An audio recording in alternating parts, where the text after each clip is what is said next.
My name is Claire. I'm 42. And lately, I feel like a ghost in my own life. I don't even know when it started, really.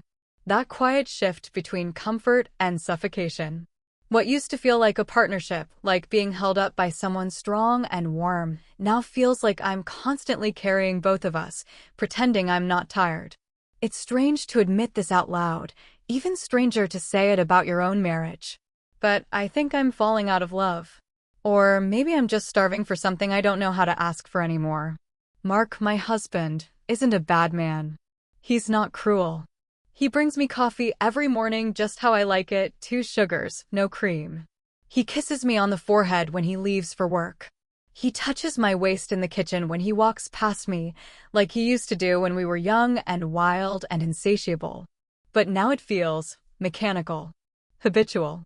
Like he's doing the choreography of love without really dancing it. And the worst part? I used to melt under those same touches. I used to anticipate them, ache for them. We've been married for 14 years. Together since we were 25. There was a time when I couldn't sleep without his arms tangled around me, when our bodies spoke better than our words. We made love like it mattered, like it was saying something neither of us knew how to speak. Now I lie awake at night with his breath soft against my neck, and I feel lonelier than I did when I was single. He kissed me the other night, deep and slow like he used to. And I kissed him back.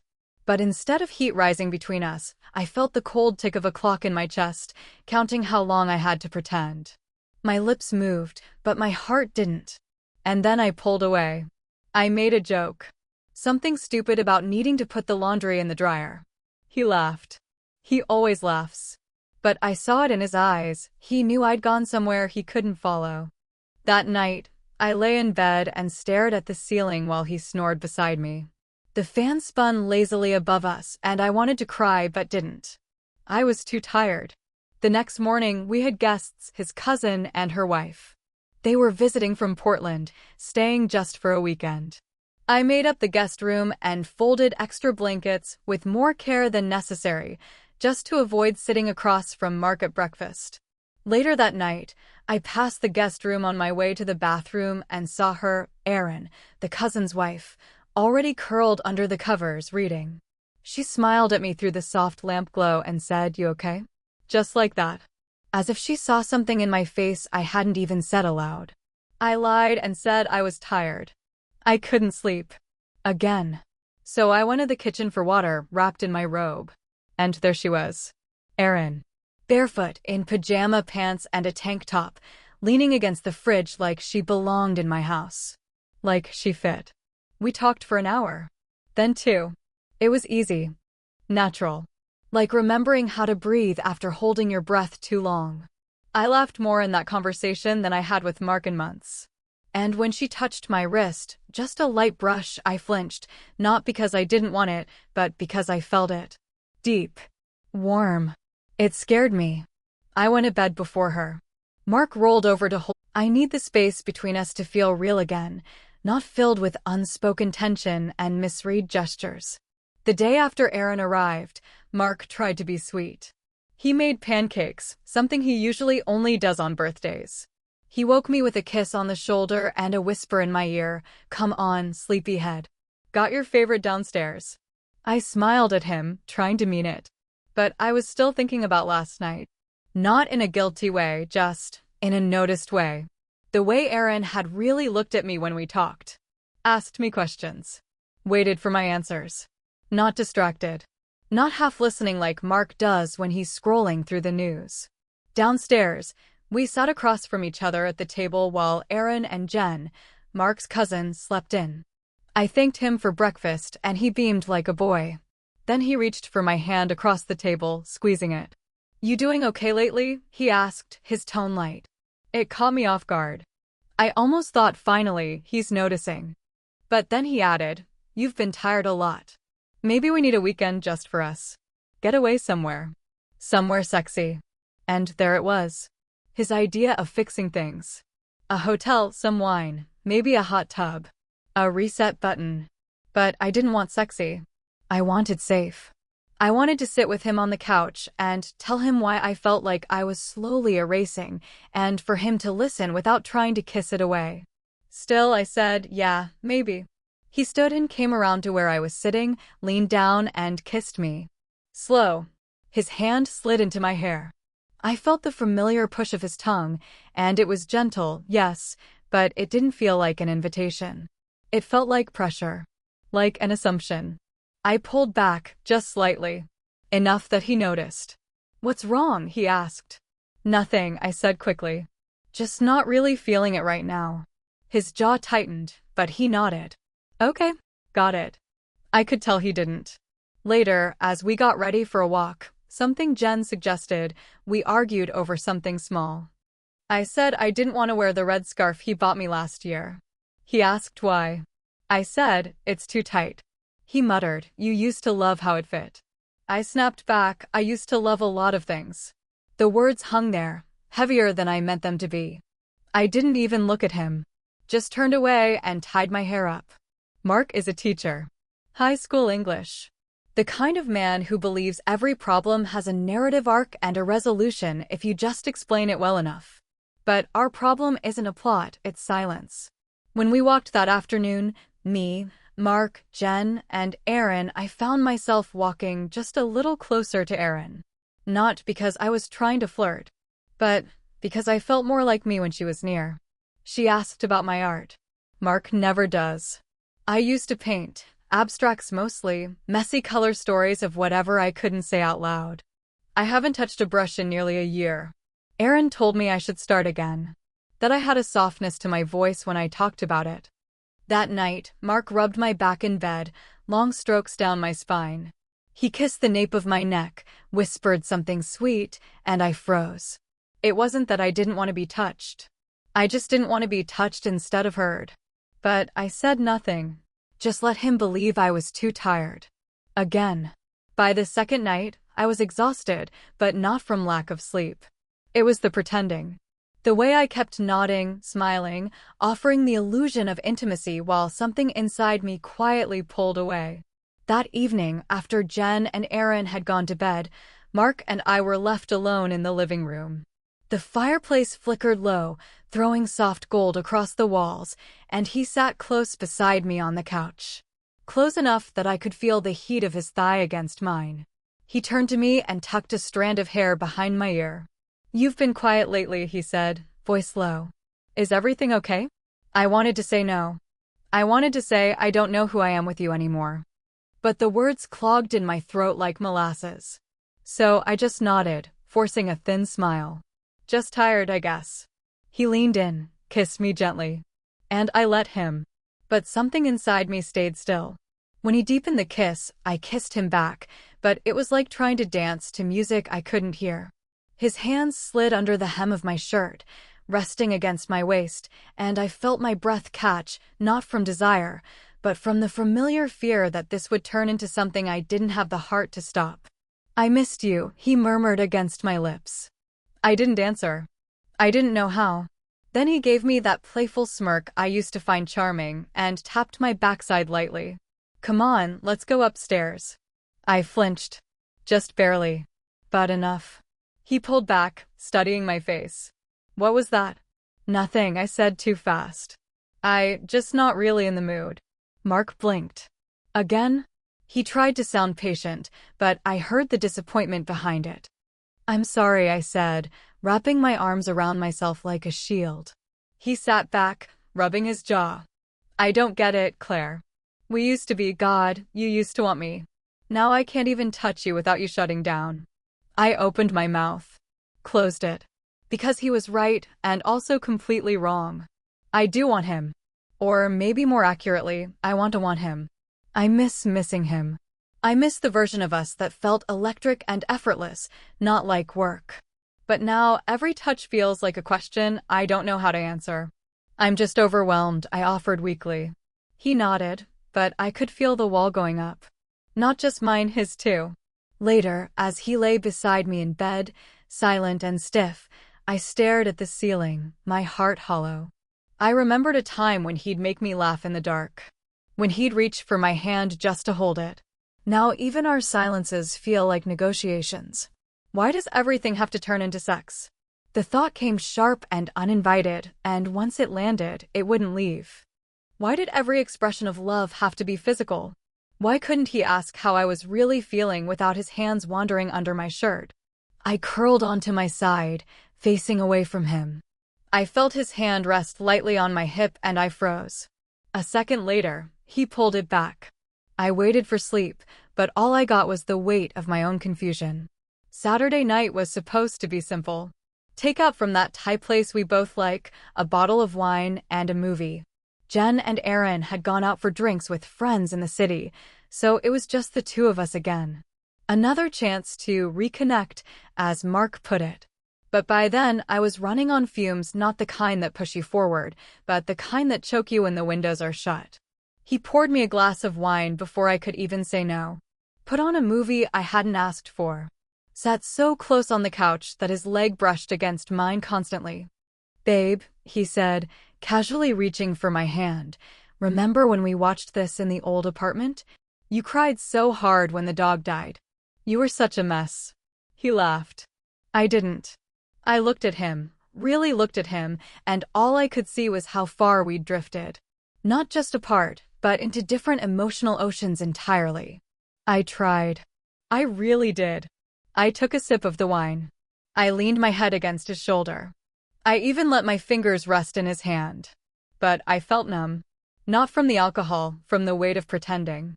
Halfway through the movie, he started kissing my neck. Soft at first. Familiar. I didn't move. Then he whispered, "Let's go upstairs." And just like that, something snapped. "Can we not?" I said, a little too sharp. He pulled back. "Not what?"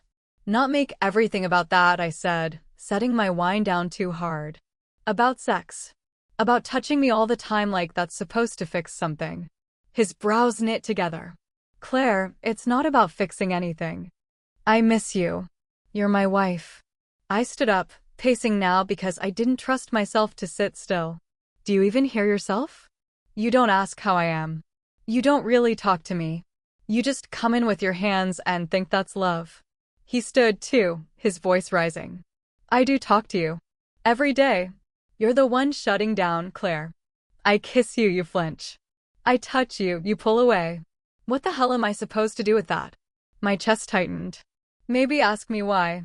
Silence. Then, quieter, "So why?" I looked at him, my mouth trembling. "Because I don't feel wanted." "Not really." "I feel managed. Like a routine. Like one of your chores between work and sleep." He stared at me like I'd slapped him. "That's not fair." "Isn't it?" I whispered. "You say you miss me, but you don't even see me anymore. You don't ask what I'm thinking. You don't notice when I cry in the shower or when I stay in the kitchen just to avoid going upstairs with you." His hands were at his sides now, clenched. "You never told me. You just disappeared." I felt tears sting the corners of my eyes. "I didn't know how to tell you I was drowning in something I couldn't name." He sat back down heavily, rubbing his face. I stood there, shaking, arms crossed like I needed to hold myself together. And in that moment, I didn't feel victorious. I felt exposed. Raw. Because the truth was, I wasn't angry that he wanted me. I was angry that I couldn't want him the way I used to. And I didn't know how to explain that without making it sound like I'd stopped loving him. Maybe I had. Or maybe I just stopped loving this version of us. I walked to the hallway, stopped by the door to the guest room, the one where Aaron and Jen had been staying. It was empty that night. I hovered there for a long second. Mark's voice behind me, soft now. "Where are you going?" I turned just enough to look back at him. "I don't know." And that was the truest thing I'd said all night. I didn't sleep in the guest room that night. I didn't sleep in our bed either. I curled up on the couch with a throw blanket, the wine still sitting on the coffee table, half drunk and forgotten. The quiet buzz of the refrigerator was the only sound in the dark, and I listened to it like it might give me answers. The next morning, Mark didn't say much. He found me in the kitchen, pouring coffee with my hair in a messy knot and circles under my eyes. "Did you sleep?" he asked. I nodded. Lied. A little. He nodded too. No kiss. No touch. Just a long look, like he wanted to say something but didn't know where to start. Or maybe he was afraid of where it would end. The distance between us didn't come from one fight. It came from the accumulation of every moment we didn't speak, every conversation we skipped, every need we buried under politeness and routine. Now, the silence between us wasn't angry. It was tired. Over the next few days, we moved through the house like ghosts in parallel rooms. He worked late at school grading papers. I cleaned things that didn't need cleaning. I started painting again, quietly, in the garage, brushes moving like prayers, my hands covered in colors I didn't name. I missed him. I missed laughing with him. I missed the version of us that used to be simple. But every time I thought about reaching out, something in me froze. I watched him too. I noticed how quiet he'd become. How he stared at the TV without really watching. How he started going to bed before me, lights off, door closed. He didn't sleep in the guest room. He stayed in ours. I just didn't follow. Erin texted me after they got back to Portland. You okay? I stared at those two words for a long time before replying. Trying to be. She didn't push. She just sent back a heart. Simple. Easy. And somehow it made my throat tighten more than all the long conversations with Mark ever had. There was a moment 2 nights ago when I almost reached for him in bed. He was lying on his side, facing away, and his shoulders looked small in the dark. I could have placed my hand on his back. I could have said, I miss you. But I didn't. I was scared that if I touched him, he'd take it as an invitation to fix things with sex. I didn't want physical answers to emotional questions. So I stayed quiet. Again. And in the quiet, I started asking myself something I hadn't dared before. Do I want to stay? Or am I just afraid to leave? The truth is, I don't know. But I do know I can't keep pretending. I can't keep swallowing my silence and calling it love. Mark isn't the villain. He's hurting too.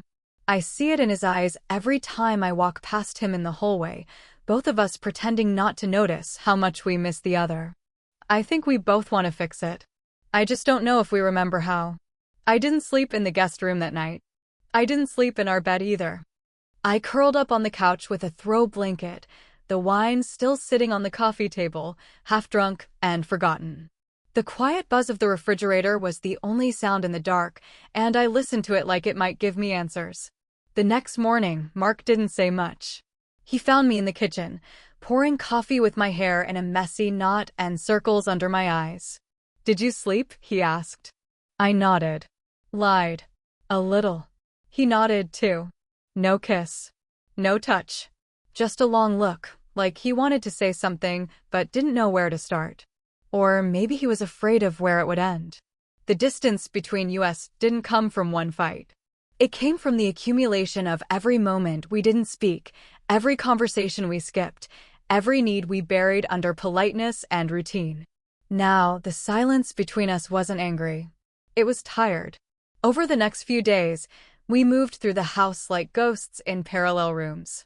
He worked late at school grading papers. I cleaned things that didn't need cleaning. I started painting again, quietly, in the garage, brushes moving like prayers, my hands covered in colors I didn't name. I missed him. I missed laughing with him. I missed the version of us that used to be simple. But every time I thought about reaching out, something in me froze. I watched him too.